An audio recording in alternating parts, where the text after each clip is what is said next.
and welcome back to the Calm and Connected podcast. I'm your host, Janine Halloran, and as promised, I'm starting to interviews today.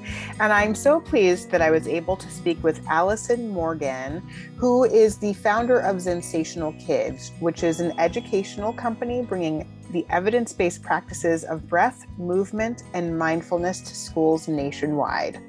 Teaching the inner resources of focused attention, self-compassion, and stress reduction, Allison supports school communities in harnessing well-being and resilience so that all members can thrive. And given what we've all gone through, I thought it was really important that we have this conversation.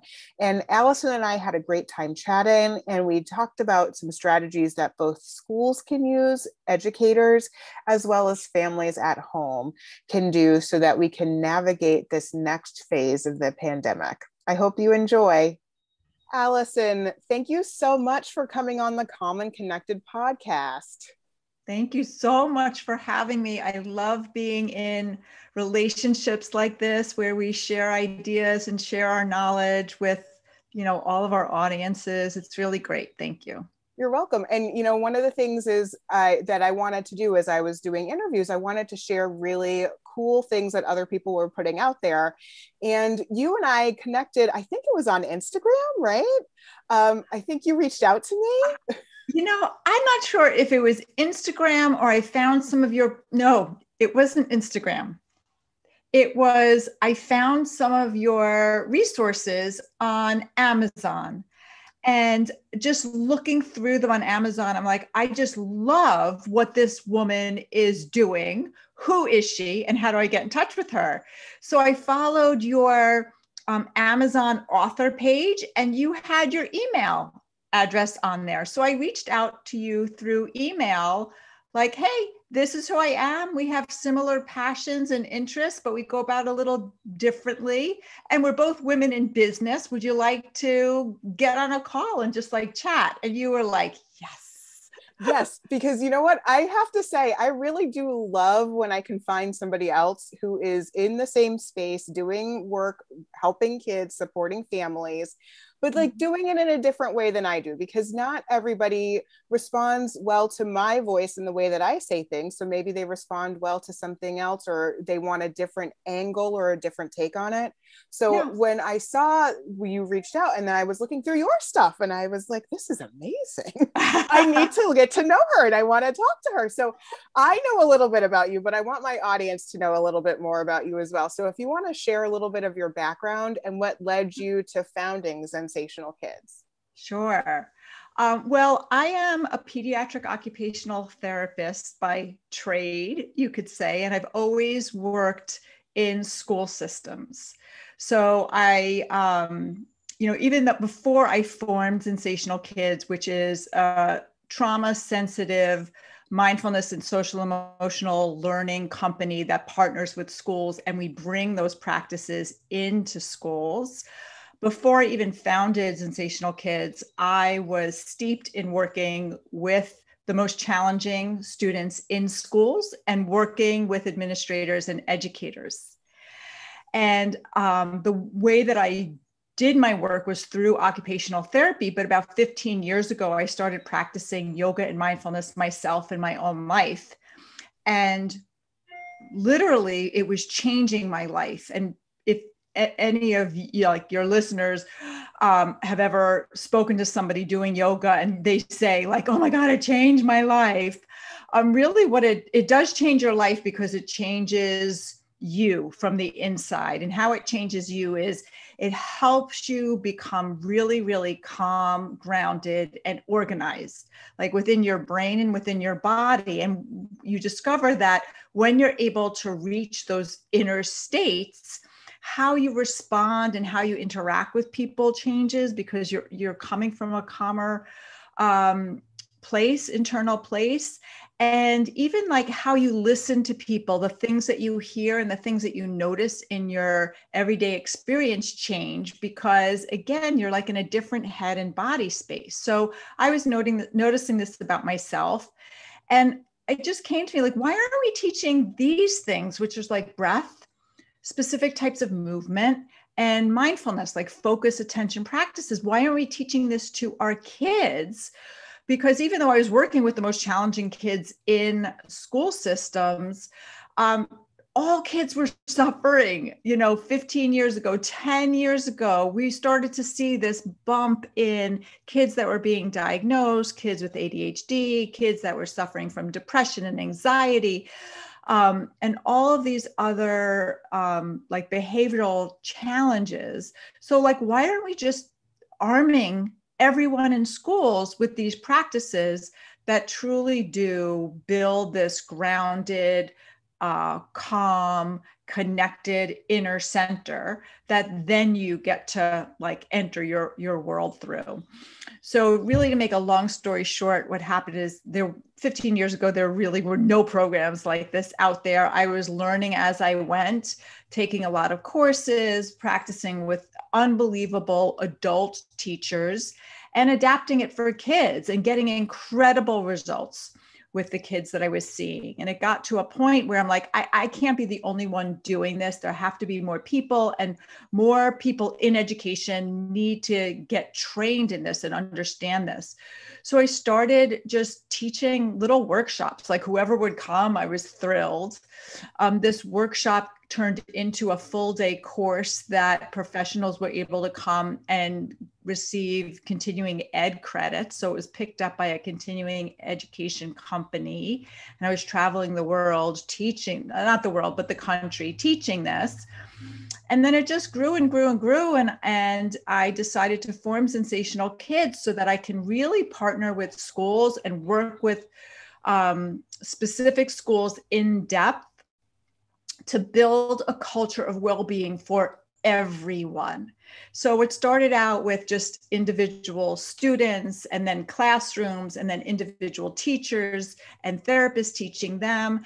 Now, really what it's expanded to is working with full school communities and helping them build this culture of well-being. That is incredible. I mean, how like organic, and how just noticing what was working for you and working for kids. And that's what I love about doing that sort of thing. When you're noticing something is working for you, then you bring it to your clients and you notice it's working for them. And then you can spread that knowledge and spread that information. And it's the breath work in yoga is so interesting. I remember I was actually doing a presentation myself, and one of the people in the audience said, I never knew how important breath was and breathing was until I started yoga.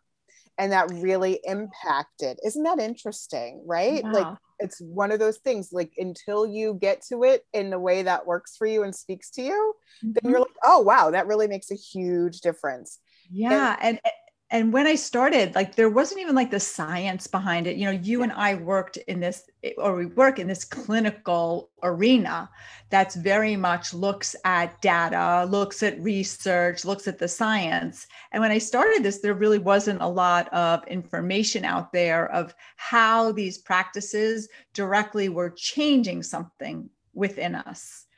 So, there were lots of skeptics. Yes. So the other thing that, a lot of people say they find so inspiring about my story is that I did this in a time where like there were just tons of naysayers. I mean, my best friends were my naysayers. Like, they loved me and they trusted me, but like, really, Allison, this is what you're going to do.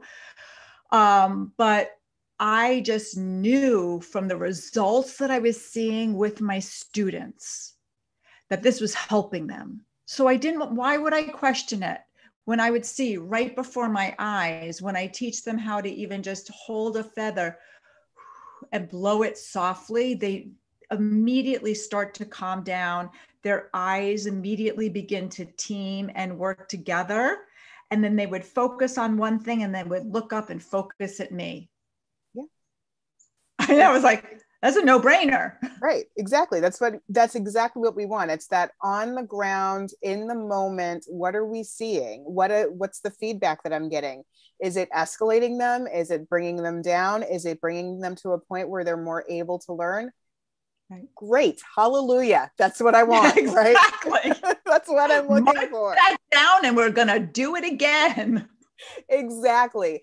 And you did mention, I've noticed it too over time, having been working with kids for 20 years, this increase in anxiety, increase in depression, and, to also reflect on the last 18 months of living through a pandemic and all the things that have gone on in the world. And so, as we transition right now into this sort of next phase of a pandemic, I can't say it's like over, but, this next different sort of living phase, I know that there are going to be so many challenges. I'm seeing it with my own clients. I'm thinking about it for my own children, the children I'm raising. And there's going to be so many things that schools are going to be facing as they open up. So, what do you think are those big challenges that are going to be facing the schools and facing our kids as they return? Yeah. It's such a great question, Janine, because when I talk to schools, and I'm talking to schools, all the time, when I ask them, what's your biggest concern in the fall? 9 out of 10 times what they're saying to me is academic loss, not being skill ready, everything about academic decline. These are the things that they're saying are their number one priority. And it frightens me. And I'll tell you why, because what we are not addressing is the big elephant in the room. And that big elephant in the room is the fact that we have all been through so much this past year. And we know how taxing it's been for educators and what they've had to pull together through the year, from pivoting to online teaching to get their just existing content and curriculum online, and then getting their students, engaged in any way that's like comparable to the engagement that you get in a classroom. And students can be highly distracted in a typical classroom. And now they were learning in an environment with like much more alluring distractions. Educators had to be warriors more so than usual. And this is taxing, to be in those constant states of stress and overwhelm. And the other elephant in the room is just what our students have lived through over the past year. Now, for some of them, being home and learning from home was really helpful because they felt safe. They had emotional support at home with their family. Maybe they slept a little bit later and they had like the opportunity to have greater bonds with the people in their home, their parents and their siblings. But for some, like, school was their hub of safety and consistency. And for students like that have experienced trauma and adversity at home, this multiplied as the stressors of daily life became like even harder to deal with. So now, returning to schools this fall, we have adult and youth entering the building with totally like different minds and bodies than before the pandemic even happened. Like, we've all experienced different ways of living this year. And it is safe to say that a majority of our school communities experienced way more stressful confusion and overwhelm. And in the science of brain development and human physiology, we know that it's experience that shaped the brain. So we have to ask ourselves, how have our brains and bodies been shaped over this past year?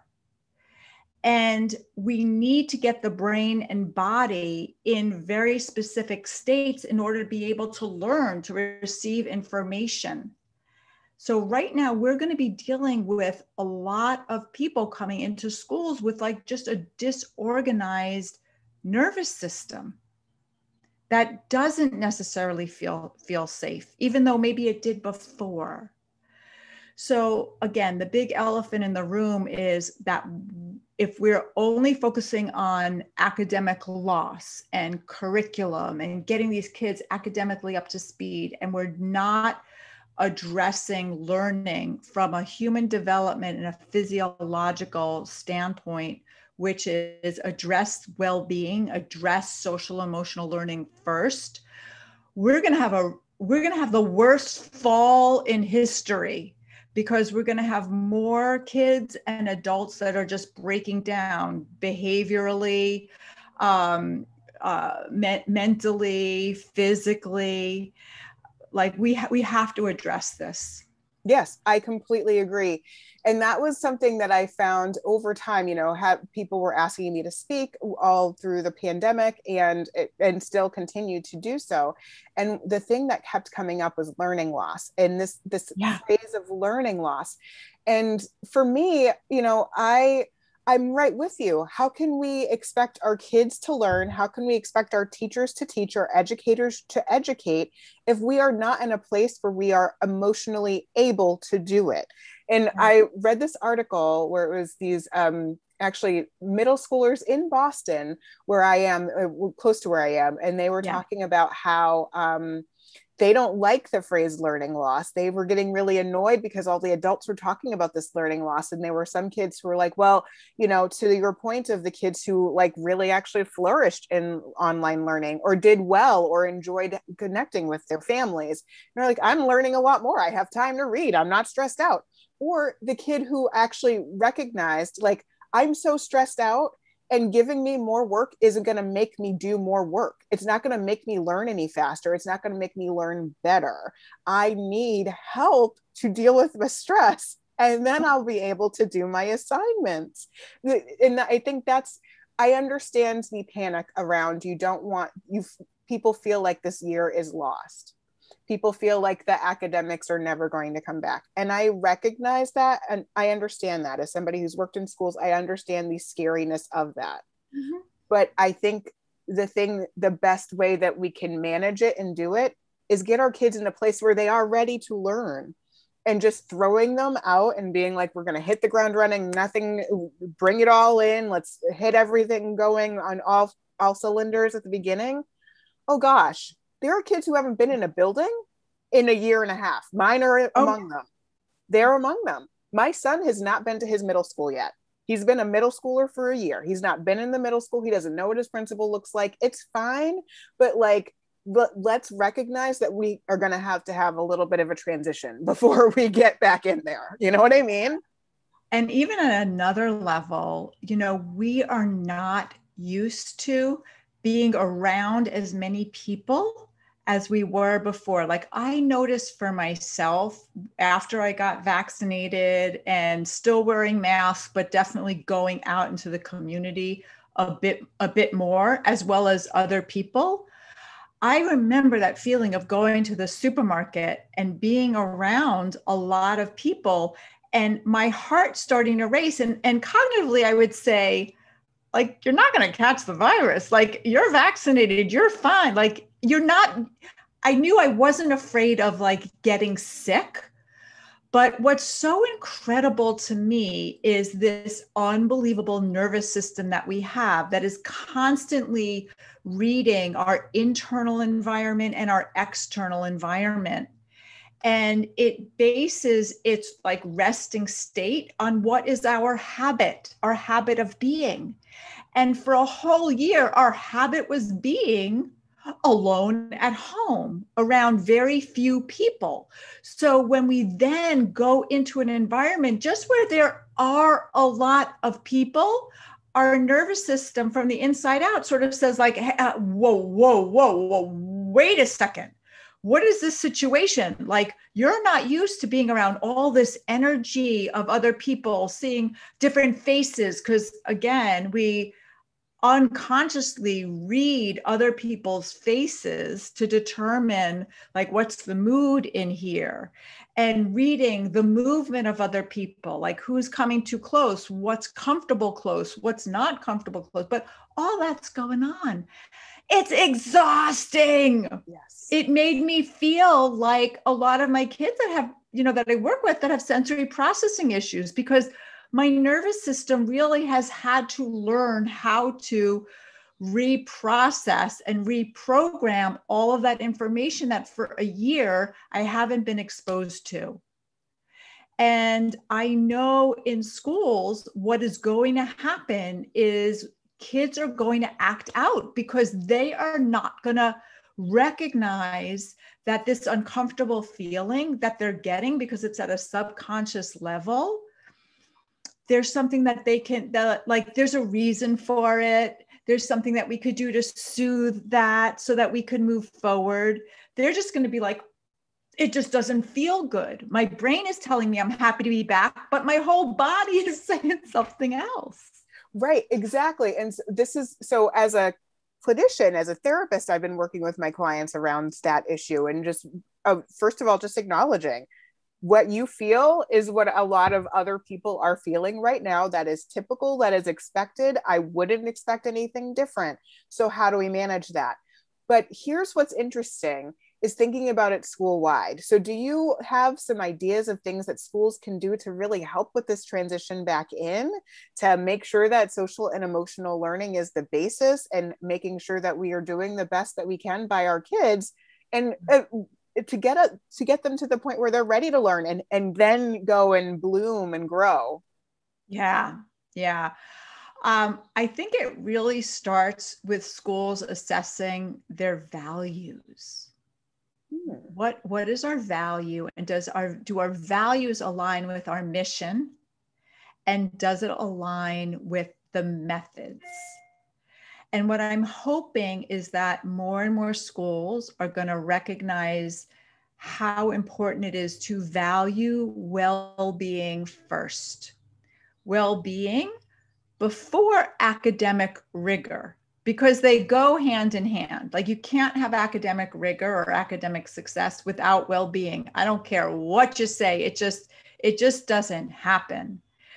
So I think it starts there, like from the top down, like really what's the message we want to tell our faculty of where we really want to focus this year.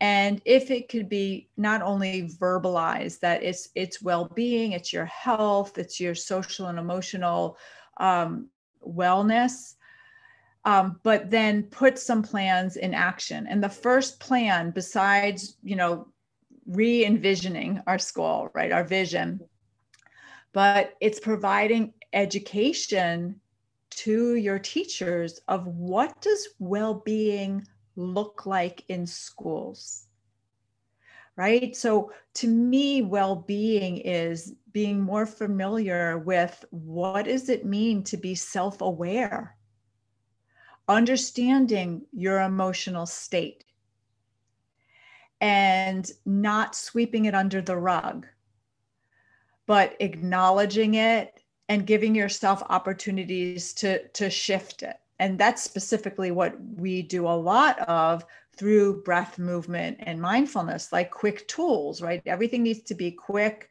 and easily implementable in a school. So it's about self-awareness, self-management, learning how to regulate your emotions, how to focus your attention, and how to be compassionate. Right? These are words you don't really hear that much in education, but they're like the bedrock. They're like the basement. Maslow has these hierarchy of needs. Yes. And the first thing is like safety. Yep. These are the things that build safety and connection. We have to build them within ourselves. And it's really about starting with the educators. Can we empower our educators to understand what these things mean for themselves before we start bringing it into our kids? So it was funny. I spoke with a school this morning that contacted me because they wanted workshop for educator well-being. And they wanted to be mindfulness based. They wanted to be about social emotional learning. Yeah. And it was so interesting because I'm thrilled that that's where they want to start, right? But at the same time, they're like, and will they be able to immediately do this with their students? It just is so interesting. Like, schools want to, like, we know our educators are important, but we got to work on the kids. This is a huge paradigm shift of well-being, beginning with educators, really nourishing the minds and bodies of our educators. And then how does this move into, with our students? And I think the other thing is, rather than look at this as like an add-on program, like, okay, here's a new curriculum that we're going to bring in because it's our well-being curriculum. Right. I mean, I really look at it as like a culture shift. How do we shift the culture? It's not about like, okay, we're going to have this new initiative. It's a well-being initiative. And this is what we're going to do for the year. It just like, it's not going to work. Right. Right. It sort of assumes that all educators are very well-centered and are very self-aware and are able to do this sort of stuff and haven't experienced the trauma that we all have in the last year. Like, are you serious right now? Like, we're all in, like, they're raising families, they're taking care of older people in their families potentially. Maybe they've lost people. Like, you are assuming that they're ready to go and run and ready to like dive on in. We need to pay attention. And there's so many other things that layered this year. Yes.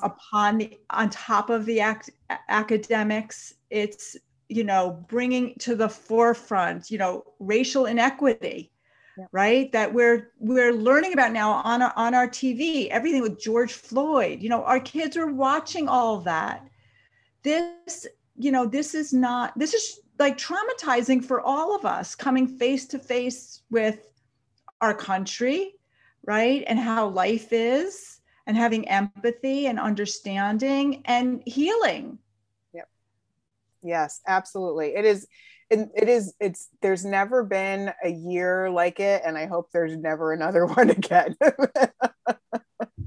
But I feel like there are opportunities. It's a perfect learning and moment to sit and really re-examine, what do we want to be focused on? What's the most important thing? And how do we make sure that other people can be respectful of each other?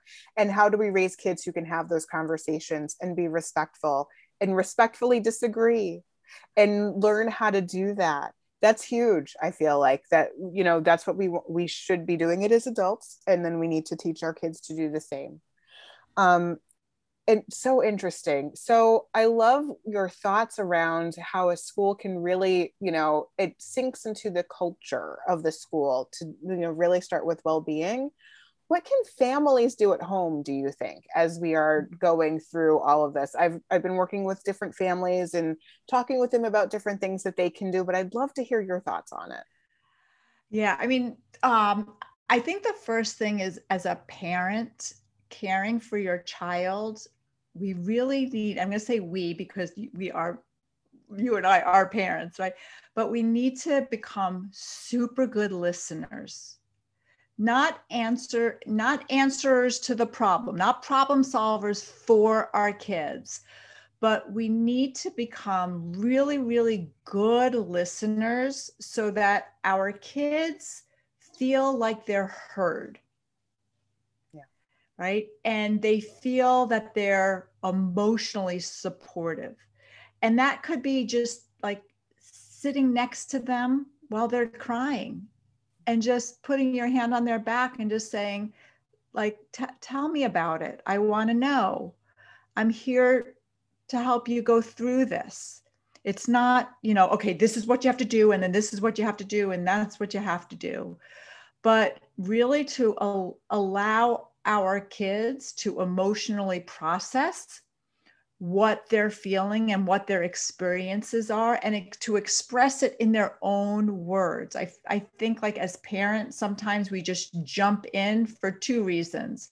One, we don't have a lot of time. We want to get to the root of the matter and solve it. Yeah. Right. And two, we feel like, oh, I've been through that too. Let me just tell you how to solve that. Like, we want to give them the answer, thinking in a weird way, we're going to give them a leg up, because they're not going to have to go through what I went through when I did, because I'm just going to give them the answer, so it's listen, be a really good listener, be a really authentic emotional support, even sometimes saying like, gosh, I have a hard time with that too, or I could tell you're so upset by this, like, how can I help you? Like, ask them, because sometimes it's like, they don't want you to help. They just want you to be there to, like, hold space for all of that energy of the emotion. So that's what I would say first. And then the second thing I would say is, we talk about well-being of the educator, right? But well-being for ourselves as parents, like recognizing the toll all this has taken on us, and how are we re-entering our life, right? Are we maybe re-entering, like I noticed, it's a little anxiety provoking going out. So it's getting better. I mean, it's definitely getting better, but how we do one thing is how we do everything. So how we, show up in this new world, and maybe the new anxieties that we have, or the new worries that we have, you end up bringing it home and wearing it at home too. And some of it's going to be unconscious, like in our subconscious. So we have to give ourselves space to just be and listen to ourselves and understand what we're feeling, but also to understand that every subtle move that we make, whether it's expression on our face or the things that we say to even our spouse or our friends or on the phone, you don't think anybody's listening, like what we say and how we say it, our kids are watching and listening and processing.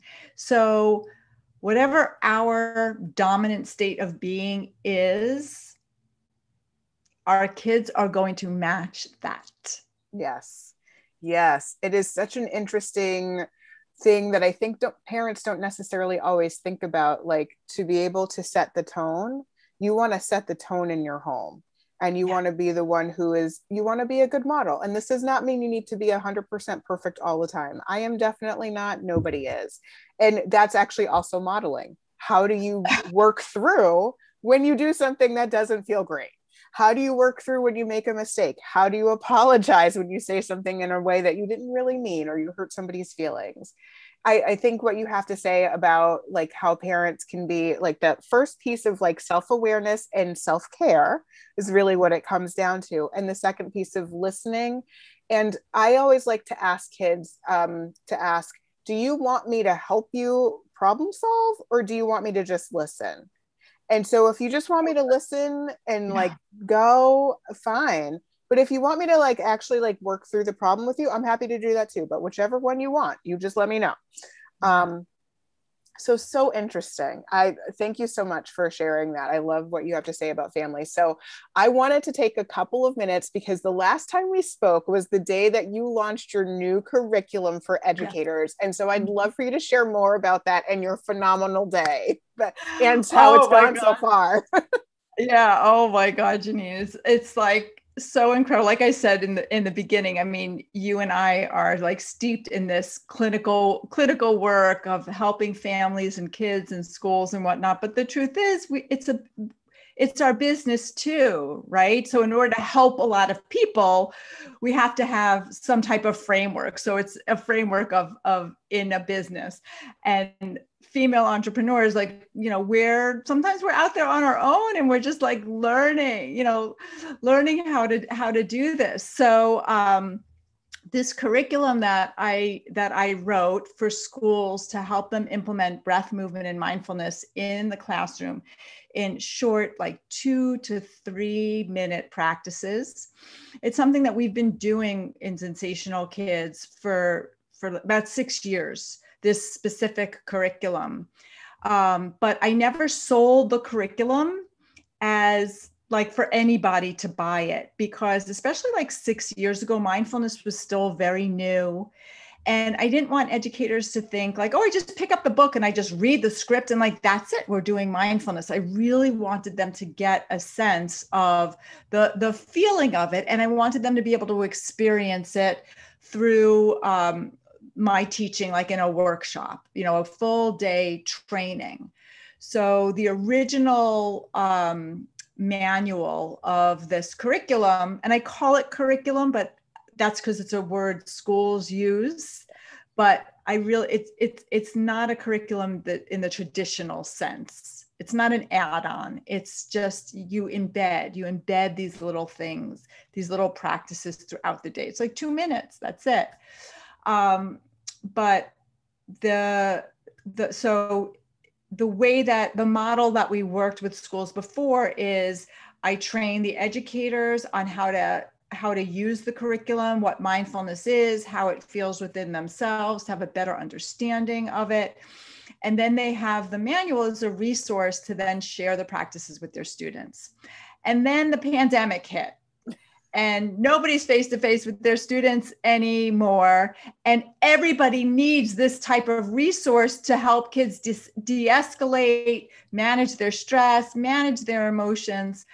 So what myself and my team did is we sort of rewrote the manual so that it is a standalone piece. It provides great information just about mental health issues, about special needs, autism and ADHD, and how we struggle in the classroom, about behavior and how we typically manage behavior. But now we're through this approach. It is, and it's called Educate 2B, the number 2, the letter B, Educate 2B. But through this approach, we're really helping each individual manage themselves from the inside out by organizing the nervous system through breath, movement, and mindfulness practices. So, the manual was like this thick before, and now it's like this thick because it just has so much information. And the other thing that we added is we put in social emotional learning competencies, we put in PBIS, we put in RTI, we put in educator self-care. Fantastic. So we added a lot of other stuff in there. In fact, I think I had a manual somewhere here. I'll grab one. Okay. It's actually there on my shelf. You can see it there on my shelf. So we rewrote everything. And I hired a whole team to help me with that. And then it came to like selling it, right? Yep. Essentially, like, I don't even like to say selling it. It's launching it, like yeah. welcome, Educate 2B to the world. And I went through this whole process of, putting it up on Amazon and getting reviews. And we got so many incredible reviews from people that I asked to look at the new one that had been using the original one. So we have like almost 60 reviews on there. And I'm lucky enough that I have been, steeped in this work for so long that I've worked with incredible superintendents and other administrators and people that are truly experts in the world of mindfulness and yoga, and bridging the two. So I called upon incredible colleagues and just asked for their input. And, they just wrote such really wonderful testimonials and support. So I'm super excited because the day that we launched it, it hit #1 bestseller on Amazon. Incredible. Yeah.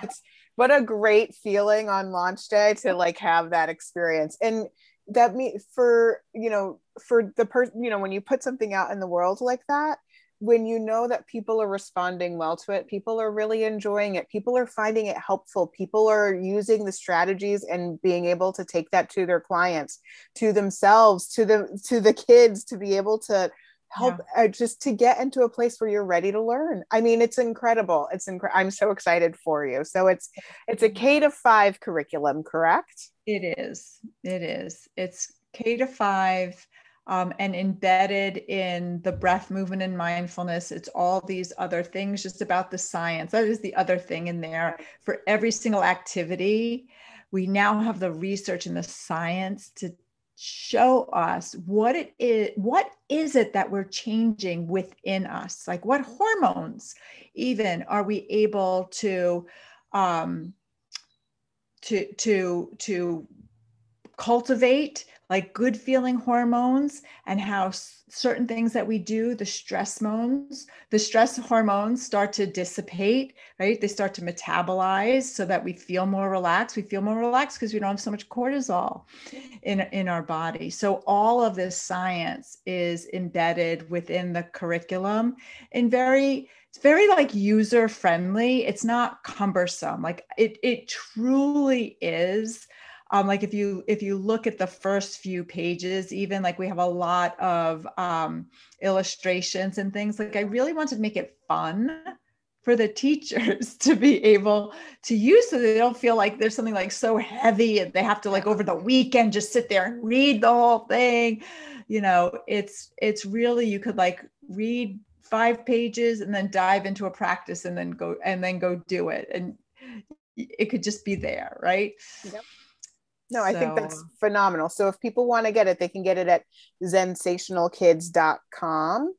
And yes, they could get it there, and they could also get it on Amazon. I will say, if they want to get it from our website, Sensational Kids, they can use a special code. Ooh. So we'll give that code to your listeners. It's essentially special with a capital S 25. And that'll save you 25% off. Special 25. That's a great deal. So that's phenomenal. So they can get it at Sensational Kids or at Amazon, and I'll link to Sensational Kids in the show notes so that people can go ahead, and I'll put that special code in there so that they can use that. I'm so excited for you, and I'm so excited for that work to be in the world so people can really dig into that. I think that's going to be phenomenal. And I just have one more question. It's going to be the question that I always end all my podcast interviews with. How do you rest and recharge? Another great question. Such a great question.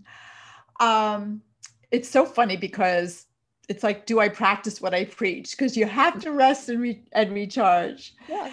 And it used to just be like going to yoga a couple of times a week was really my recharge. And then once the pandemic hit and that wasn't available, it was hard for me to be consistent, like just online, doing that online on my own. And what I started to, like, I knew I needed self-care things. So I would journal, like, what do I love to do? It doesn't have to be like going for a massage. Like I can't do that anymore, but what do I love to do? Because the things that we love to do, those are our nourishing, restful, restoring things. So my husband and I started with, you know what, we love being in nature. So it's like, that's it. Every day we're getting up early and we're going for a walk. Yep. And we have been doing this. That has been consistent every single day. We get up, we're early birds anyway, but we are out every morning and walking in nature. So walk, that physical movement, and nature, that's like just a power combo of really recharging your whole nervous system. And the other things that are just like my fun things to do, I love to paint. Like, oh, I did that, like yes. Abstract painting. I love refinishing furniture. I love decorating. I mean, these are things that they fill my soul. They really, really do. I just love doing it for the joy of it. And I'm fully aware that when I'm doing these things, my mind is incredibly clear. Like I'm just caught up in the moment. And I'm really being specific describing these things because I know for myself, and I know a lot of people I talk to, like, they're just like, oh, I just work and then I'll have a drink and watch TV. Like that's my recharge. And even though you might think that it's really, those are the things that help you dissociate. Yeah. That help you really like just disconnect. There's a difference between totally disconnect and recharge. And one of the best ways to discover what could be your recharge is like, what is fun to me? I think that's phenomenal. I always think about, thinking about the different coping styles that I talk about. And distraction is one of them. So like that ability to just sit and watch a TV show and just let your brain sort of like go and like just turn it off or whatever. That's something that can be helpful. But you're going to need things like that will help you process. You're going to need things that will fill you. What will fill you? Watching the same Netflix show necessarily won't fill you, but like maybe painting will, maybe boxing will, whatever it is, it's going to fill you up. That's what you need to be able to do so you can walk into the world again and do the work, because it's really hard, especially for those of us who are in helping professions. It's really, really exhausting. It's amazing. It's incredible work, but it's tiring. And so we need to recharge our batteries. And families, adults who are raising children, oh my goodness, we also need to recharge. So if you're doing both, please, please, please make sure that you are taking a few minutes, having a little fun, and just enjoying and doing something enjoyable. So I am so thankful that you came on and you were able to talk with me. I'm so glad that you were able to share about your new manual. And I'm so thrilled to be able to be connected with you. And again, if people want to learn more about you, they can go to zensationalkids.com. And I just want to say one more thing. I always end the show with saying, I want you to take a few minutes, have a little fun, and have an awesome day.